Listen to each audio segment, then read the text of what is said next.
ഇനി എന്തൊരു വഴി? പെരുവഴി. തമാശ.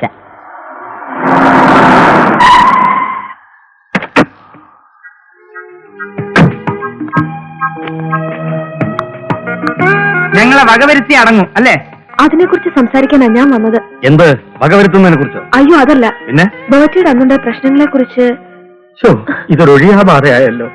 ഒരിക്കലും എന്നെ കുറിച്ച് അങ്ങനെ കരുതരുത് പ്ലീസ്. അന്ന് ഞാൻ നിങ്ങളോട് സംസാരിക്കാൻ തുടങ്ങുമ്പോഴായിരുന്നു പ്രശ്നങ്ങളുടെ തുടക്കം. നിങ്ങളൊന്ന് ആലോചിച്ച് നോക്കേ, പ്രശ്നങ്ങൾ നിങ്ങളുടെ ഭാഗത്തു നിന്നല്ലായിരുന്നോ? പ്രശ്നം നിങ്ങൾ കുപ്പിയിലാക്കി തന്നു, ഞങ്ങൾ അത് പ്രവൃത്തിയിലാക്കി തിരിച്ചു തന്നു, അത്രേ ഉള്ളൂ. നിങ്ങൾക്കറിയോ, ഒരുപാട് പ്രശ്നങ്ങളുടെ നടുവിലാണ് ഞാൻ.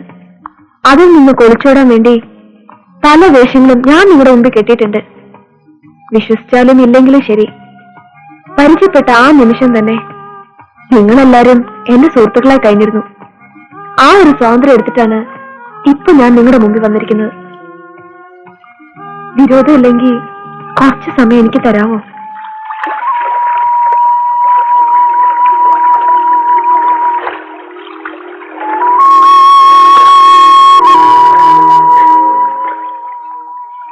കാണുന്നവർക്കും കേൾക്കുന്നവർക്കൊക്കെ കാൾട്ടൻ നിക്കോളസിന്റെ മകൾ, രാജപുത്രി, എന്തിനും ഒരു കുറവ്, എല്ലാം ഉള്ളവർ. നിങ്ങൾക്കറിയോ, അന്ന് ആഘോഷങ്ങൾക്കിടയിലും എന്റെ മനസ്സ് വയലുകൾക്കപ്പുറം മരണം കാത്തെടുക്കുന്ന ഒരു സ്ത്രീയുടെ അരികെയായിരുന്നു. ജീവൻ നിലനിർത്താൻ ആവശ്യമുള്ള മരുന്നിന് ചില്ലി കാശ് പോലും ഇല്ലാതെ മരണം കാത്തെടുക്കുന്ന ഒരു പാവ സ്ത്രീ, എന്റെ അമ്മ. എന്നെ ഒന്ന് കാണാൻ പോലും അവസരം നിഷേധിക്കപ്പെട്ട എന്റെ അമ്മ. എനിക്കിപ്പോ ആവശ്യം പണമാണ്. അമ്മയ്ക്ക് ജീവിതം കൊടുക്കാനുള്ള പണം അതെന്റെ പപ്പയുടെ തന്നെ ആവണം. അതിന് നിങ്ങൾക്ക് എന്നെ സഹായിക്കാനാവും. എങ്ങനെ? ഇതാ. എന്താ ഇത്? നാളിലായിട്ട് ഉപയോഗിക്കാതെ കിടക്കുന്ന പപ്പയുടെ പഴയ വീടിന്റെ താക്കോല. ആ വീട്ടിൽ നിങ്ങൾ എന്നെ കിഡ്നാപ്പ് ചെയ്തോണ്ട് പോകും. എന്നിട്ട് ഇയാൾക്ക് വേണ്ടി ഞങ്ങളൊക്കെ അങ്ങ് ജയിലിൽ പോകാം. ഇരിക്കപ്പെട്ട എന്റെ അനുഭവത്തോടു കൂടിയാണ് നിങ്ങൾ കിഡ്നാപ്പ് ചെയ്തതെന്ന് ഞാൻ പോലീസിനോട് പറയും. അങ്ങനെയാണെങ്കിൽ ഓക്കെ. പക്ഷേ കിഡ്നാപ്പ് ചെയ്യുന്നോണ്ട് ഞങ്ങൾക്ക് എന്ത് ഗുണം? പറയാം. 10 ലക്ഷം രൂപ നമ്മൾ പപ്പയിൽ നിന്ന് വാങ്ങുന്നു, അതിൽ പകുതി ഞാൻ നിങ്ങൾക്ക് തരുന്നു. ശരി, കിഡ്നാപ്പിംഗ് എപ്പോ, എവിടെ വെച്ച്, എങ്ങനെ? ഞാൻ കോളേജ് വിട്ട് വരുമ്പോ. പിന്നെ നിങ്ങൾ വന്ന് പിടിക്കുമ്പോ ഞാൻ കൊതറയും ശബ്ദം വെക്കും ഒക്കെ ചെയ്യും. നമ്മുടെ അഡ്ജസ്റ്റ്മെന്റ് എന്റെ ഫ്രണ്ട്സ് അറിയാതിരിക്കാൻ വേണ്ടി മാത്രം. ഏറ്റിരിക്കുന്നു. ഞാൻ പറയുന്നത് ഭയങ്കര അബദ്ധമായിരിക്കും നമ്മളിപ്പോ ചെയ്യാൻ പോകുന്നത്. എനിക്കിതിൽ ഒരു താല്പര്യമില്ല. താക്കോലും വാങ്ങി കൈ വെച്ചിട്ടാണോ നീ ഇത് പറയുന്നത്? താക്കോലിന്റെ കാര്യമൊന്നുമല്ല, എനിക്കിതിലൊട്ടും താല്പര്യമില്ല. അതേ ഞാൻ പറഞ്ഞത്. സരസ, നീ ഒരു കാര്യം ഓർക്കണം. നമ്മളായിട്ട് ഇതുവരെ ആരെയും ദ്രോഹിക്കുകയും ചതിക്കുകയൊന്നും ചെയ്തിട്ടില്ല. കുറച്ച് കാശുണ്ടാക്കാൻ ദൈവമായിട്ട് ഒരു വഴി കാണിച്ചു തന്നിരിക്കുക. പല പ്രശ്നങ്ങൾക്കുള്ള പരിഹാരമാവും എനിക്ക് ഈ കാശ്. നിനക്ക് ഇത്രയും വലിയ തുക എന്തിനാണ്? ആവശ്യമുണ്ട്.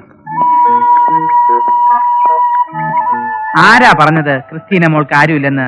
മോക്കി അങ്കിളുണ്ട്, ഡൊമിനിക് അച്ഛനുണ്ട്, ഇവിടത്തെ കുട്ടികളുണ്ട്.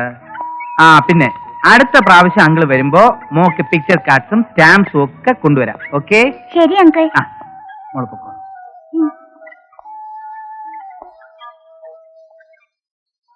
മോളുടെ ഓപ്പറേഷൻ ഇനിയും വൈകരുതെന്ന് ഡോക്ടർ ഇന്നലെയും പറഞ്ഞു. വിഷമിക്കേണ്ട ഫാദർ, 2-3 ദിവസത്തിനകം കാശിവിടെ എത്തിക്കാം.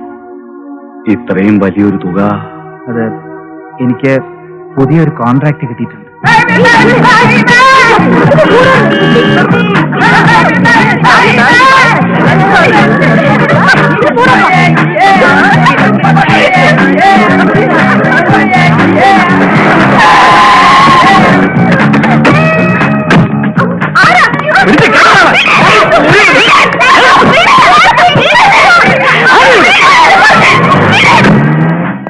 വെരി ഗുഡ്, സ്മാർട്ട്, ഗംഭീരമായിട്ടുണ്ട് തന്റെ ആക്ടിങ്. കൊടുകൈ. എന്റെ ദേശത്ത് തൊട്ടുപോർത്ത് ഒരു കാര്യം ഞാൻ പറഞ്ഞേക്കാം. നിങ്ങൾ എന്തുദ്ദേശിക്കുന്നോ അതറിയില്ല. ഈ പെണ്ണ് പലതാണല്ലോ പറയുന്നത്. വട്ടായിരിക്കുമോ? സംശയിക്കണ്ട, വട്ട് കേസാ. ഞാൻ ആദ്യമേ പറഞ്ഞതാ, വെറുതെ ഈ വേണ്ടാത്ത പണിക്കൊന്നും പോണ്ടെന്ന്. വട്ട് കേസ്. വെറും വട്ടല്ല, പട്ടാപകല് പട്ടത്ത് പോയി പട്ടയും മുട്ടയും തട്ടി മറ്റുമാറിയ കുട്ടപ്പന്റെ 8ാം ക്ലാസ്സിൽ 8 പ്രാവശ്യം പൊട്ടി 8ാം മുദ്രിക്കൊന്ന് വട്ട് മുഴുവട്ട്. സത്യം പറയാലോ, എനിക്ക് ഭയങ്കര ഇഷ്ടായി, ഭയങ്കര ഇഷ്ടം. ഞാൻ കല്യാണം കഴിച്ചോട്ടെ? തന്നെ കെട്ടണോ പെങ്ങളെ? ഇവിടെ ഒന്ന് മുട്ടോ. ഇത് ഭയങ്കര ചതിയായി പോയി. ചതിക്കാൻ ഞാനാരാ? ചതിയൻ ചന്തുവോ? ഇതെന്താ വടക്കൻ വീരഗാഥയോ? ഉയ്യോ, അല്ലെങ്കിൽ തച്ചോളി വർഗീസ് ചേകവരോ? ഉയ്യോ, ഒന്നുമല്ല, ഞാനിതൊന്നുമല്ല. നിങ്ങൾക്കറിയോ ഞാൻ ആരാണെന്ന്? ഇനി ഞാൻ സത്യം തുറന്നു പറയാം. ആരോരും സ്നേഹിക്കാനില്ലാത്ത ഒരു അനാഥയാണ് ഞാൻ. ജീവിതത്തിലെ സ്നേഹിച്ച അമ്മ നഷ്ടപ്പെട്ട് ഒരേകയാണ് ഞാൻ. ഏത് ലവ്യ, ഓർമ്മയുണ്ടോ ഈ മുഖം?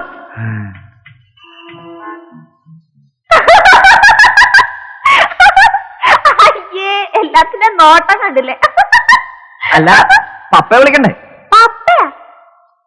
ഏത് പപ്പ? നിന്റെ തന്റെ കാൾട്ടൻ നിക്ലാസിനെ വിളിക്കണമെന്ന് നീ തന്നെയല്ലേ പറഞ്ഞത്?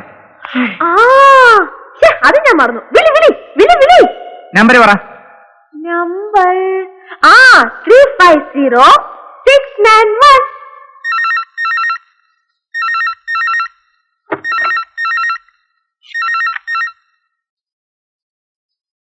Yes, Carlton Nicholas. Mister Carlton Nicholas? അതെ, ഞാൻ കാൾട്ടൺ. നിങ്ങൾ കാൾട്ടൺ ആണെങ്കിൽ ഞാൻ അരട്ടൺ. നിങ്ങളുടെ മകളെ ഞങ്ങൾ കിഡ്നാപ്പ് കൊണ്ടുവച്ചിരിക്കുകയാണ്. 10 ലക്ഷം രൂപ തന്നാൽ മകളെ ജീവനോടെ തിരിച്ചു തരാം. ഇല്ലെങ്കിൽ നിങ്ങൾ ആരാ? എവിടുന്നാ സംസാരിക്കുന്നത്? Nancy, Nancy.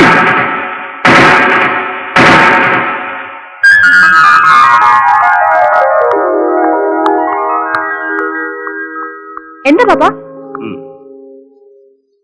ഹലോ, 10 ലക്ഷം രൂപ അല്ലേ? എവിടെ വരേണ്ടത്? ക്യാഷോ ചെക്കോ? അയ്യോ, 10 ലക്ഷവും തരാമെന്ന്. ക്യാഷായിട്ടോണോ ചെക്കായിട്ടോണോ? ക്യാഷ് മതി. ഇല്ലിക്കൽ അമ്പലത്തിന്റെ തെക്ക് ഭാഗത്ത് വൈകുന്നേരം കൃത്യം 4 മണിക്ക്. ഈ വിവരം പോലീസിനെ അറിയിച്ചാൽ ഞങ്ങളുടെ പൊടി പോലും കാണില്ല. സോറി, നിങ്ങളുടെ പൊടി പോലും കാണില്ല. പിന്നൊരു കാര്യം പ്രത്യേകം ശ്രദ്ധിക്കുക. പണം കൊണ്ടുവരുമ്പോ കൃത്യമായി എണ്ണിക്കൊണ്ടുവരിക. കാരണം തിരക്കിനിടയിൽ ഞങ്ങൾക്ക് എണ്ണാൻ കഴിഞ്ഞെന്ന് വരില്ല. Okay, bye. അങ്ങനെ 1 ലക്ഷം രൂപ കിട്ടുകയാണെങ്കിൽ 1 മാസം കൊണ്ട് നാടകുട്ടി 2 ലക്ഷം രൂപയാക്കും.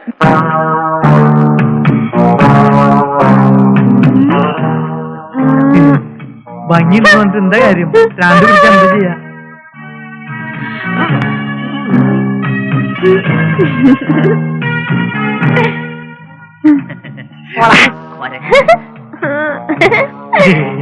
നാലര കഴിഞ്ഞു, ഇനി വരുമെന്ന് തോന്നുന്നു. ഏതായാലും അരമണിക്കൂടെ നോക്കാം.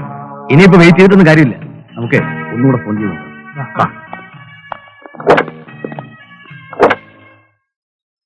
Hello, Carlton here. Mister Carlton Nicholas, പറഞ്ഞത് ചെയ്യാൻ നിങ്ങൾക്ക് സാധിച്ചില്ല. എന്നാൽ പറഞ്ഞത് ചെയ്യാൻ ഞങ്ങൾക്ക് സാധിക്കും.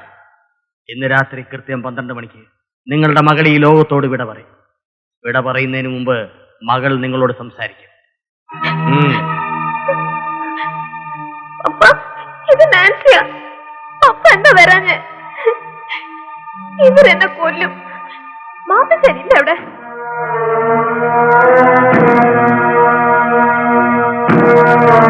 മോളെ നാൻസി, നാൻസി.